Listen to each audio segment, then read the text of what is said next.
ఈనాడు చాలామంది దేవుడి ఆజ్ఞలు గాయకుండా ఉపవాసం ఉంటున్నాం అంటున్నారు. దేవుడి మాటలు వినకుండా దేవుడి ఆజ్ఞలు గాయకుండా ఆయన దగ్గర విచారణ చేస్తా అంటున్నారు. దేవుడి ఆజ్ఞలు గాయకుండా నేను ఆయన దగ్గర దేవరాత్మ ప్రార్థన చేస్తా అంటున్నారు.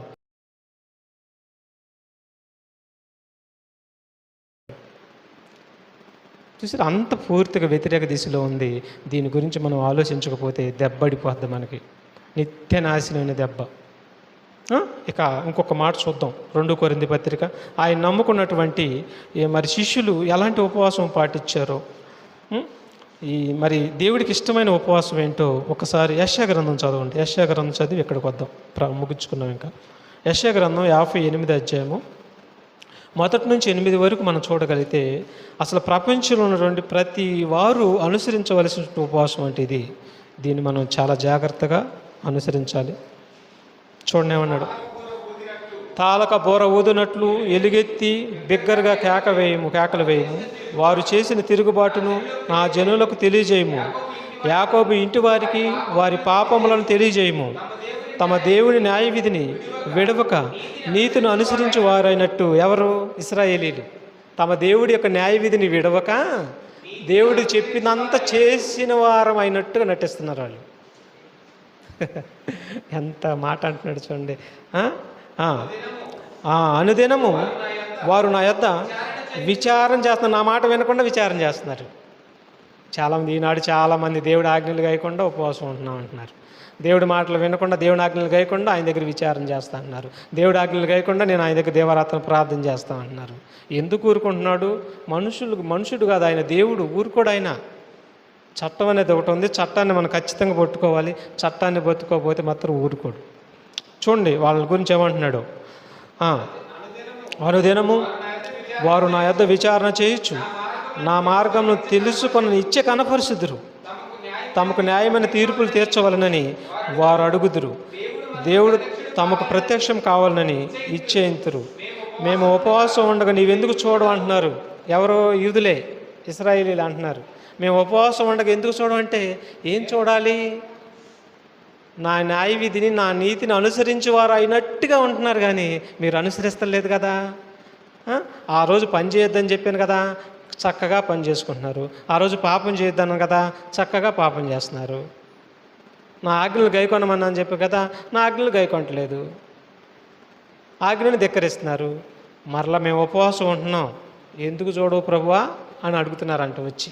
అప్పుడు ఏమంటున్నాడు చూడండి, మేము ఉపవాసం ఉండగా నీవెందుకు చూడవు? మేము మా ప్రాణములను ఆయాసపరుచుకొనగా ఎలాగ ఆయాసపరుచుకుంటున్నారు? బోమానేసి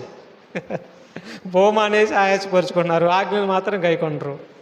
దేవుడు చెప్పిందేమో వింటలేదు.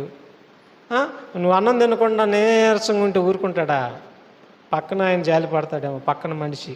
ఇప్పుడు నేను అన్నం తినలేదనుకో, ఒక రోజల్లా నీరసంగా మాట అవుతుంది అనుకో, పక్కన వాళ్ళు జాలి పడతారు, అయ్యో పాపం తినయ్యా అని. దేవుడు ఏమంటాడు తెలుసా? ఆడు పెద్ద దొంగ అంటాడు నన్ను. ఎందుకంటాడు తెలుసా? వీడు ఆజ్ఞలు గైకొంటల్లా, నా చిత్త ప్రకారం నడవట్లేదు, నడవకుండా బోమానేసి ఊగుతున్నాడు చూడు. పక్కనోడికేమో జాలి పడుతుంది అన్నం మానేసాడని. దేవుడు ఏమంటున్నాడు నన్ను?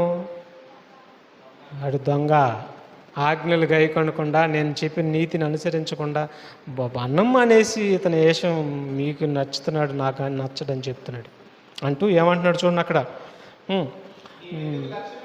మా ప్రాణంలో మేము ఆయాసపరుచుకొనగా నీవెందుకు లక్ష్య పెట్టవని అని అందరూ. అప్పుడు ఆయన ఏమంటున్నాడు చూడండి, మీ ఉపవాస దినమున మీరు వ్యాపారం చేయొద్దురు. నేను వ్యాపారం చేయొద్దని చెప్పా, బరువులు మోయొద్దని చెప్పా, అమ్మొద్దని చెప్పా. కానీ మీరేం చేస్తున్నారు? ఉపవాస దినాన్ని మీరు వ్యాపారం చేయుదురు, మీ పనివారి చేత కఠినమైన పని చేయించుదురు, మీరు గొడవలు కలహపడుచు వివాదం చేయొచ్చు, అన్యాయంగా గుద్దులాడుచు ఉపవాసం ఉన్నారంట. అంతే కదా, వాళ్ళు ఏం చేస్తున్నారు? అన్యాయంగా గుద్దులాడుచు ఉపవాసం ఉన్నారంట. ఇలాగుంటే మీ కంటధ్వని పరమునకు ఎలా వినపడిద్ది? వినపడదు. మీరు ఎలాగుంటే మీ కంటధ్వని పరమునకు వినపడిద్దా? వినపడదు. మీరు అలాగ ఉండరు అని చెప్తూ ఆయన మనసులో ఉన్న ఉపవాసం చెప్తున్నాడు. అట్టి ఉపవాసము నాకు అనుకూలమా? మనుషుడు తన ప్రాణమును బాధపరుచుకొనవలసినది అట్టిదేనా? చూసారా, ఒకడు తన ప్రాణాన్ని అన్నం తినకుండా బాధపరుచుకుంటున్నావా? ఇక ఆజ్ఞలు గైకొనేది ఏమి లేదా? దైవ చిత్తాన్ని నెరవేర్చేది ఏమి లేదా? పాపం మానేది ఏమి లేదా? ఇవేమి లేదా? అన్నం మానేసి ఆయాసపరుచుకుంటున్నావా నువ్వు? అట్టిదేనా? జమ్ము వలె తల వంచుకొని గోనిపట్ట కట్టుకొని బూడిద పరుచుకొని కూర్చున్నట ఉపవాసమా? అన్నం తిని తల ఉంచుకొని బూడిద చల్లుకొని గోనిపట్ట కట్టుకోవటం ఉపవాసమా? నా ఆజ్ఞలు ఏం గైకొనరా? నా చిత్త ప్రకారం ఏమి నడవరా? ఓ ఇశ్రాయేలులారా అని చెప్తున్నాడు, వాళ్ళ గురించి చెప్తున్నాడు.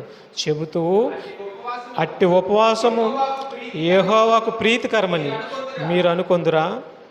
చూసారా, నా మాట వినకుండా మీరు ఏది చేసినా అది ప్రీతికరమని ఇష్టమని మీరు అనుకుంటున్నారా? కాదు.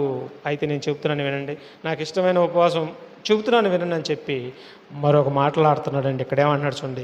దుర్మార్గులు కట్టిన కట్టలు విప్పటయు, కాడిమాను మోకులను తీయుటయు, బాధింపబడిన వారిని విడిపించుటయు, ప్రతి కాడిని విరగొట్టుటయు నేను ఏర్పరచుకున్న ఉపవాసం కాదా? ఆయన ఏం ఏర్పరచుకున్నాడు? దుర్మార్గులు కట్టిన కట్టలు విప్పాలంట, కాడిమాను మోకులు తీయాలంట, బాధించబడిన వారిని విడిపించాలంట, ప్రతి కాడిని విరగొట్టాలంట. అంటే పాపంలో ఉన్నటువంటి మనుషులందరికీ నువ్వు దేవుడి మాటలు చెప్పి పాపం అనే కాడికి కింద ఉన్నవారిని నువ్వు విడిపించటమే నాకు ఇష్టమైన ఉపవాసం అన్నాడు. ఇక ఫైనల్ జడ్జిమెంట్ ఇచ్చాడు, ప్రపంచానికి ఇస్తున్నాడు. ఇది ఇక యేసు ప్రభువుని నమ్మిన వారికి, అటు యూదులకి, అందరికీ ఇస్తున్నాడు చట్టం ఇది. పాపంలోని కాడి కింద ఉన్నవారిని, పాపమనే మోకులతో బిగించబడిన వారిని, సాతాను బంధించిన వారందరినీ సువార్త అనే వాక్యం చెప్పి, సువార్త అనే ఖడ్గము వారి మీద జులిపి, వాక్యం మరి పాపంలో ఉన్న వారిని విడిపించి మీరు తీసుకొని రావాలి. అలా తీసుకొని వస్తమే నాకు ఇష్టమైన ఉపవాసం. అలా మీరు వాక్యం చెప్పేటప్పుడు ఎన్నో బాధలు మీకు వస్తాయి, ఎన్నో నిందలు మీకు వస్తాయి, ఎన్నో కష్టాలు మీకు వస్తాయి, ఎన్నో ఇబ్బందులు మీకు వస్తాయి, ఎన్నో నిందలు మీ మీదకి వస్తాయి. అవసరత కొడతారు, అవసరం తిడతారు, అవసరత ప్యానం తీస్తారు. వీటన్నిటిని సహించటమే నేను నాకు ఇష్టమైన ఉపవాసము అని ఆయన మనసులో ఉన్నటువంటి నిజమైన ఉపవాసం చెప్పేసేసాడు. ఆయన మనసులో ఉన్నటువంటి నిజమైన ఉపవాసం చెప్పేసాడు.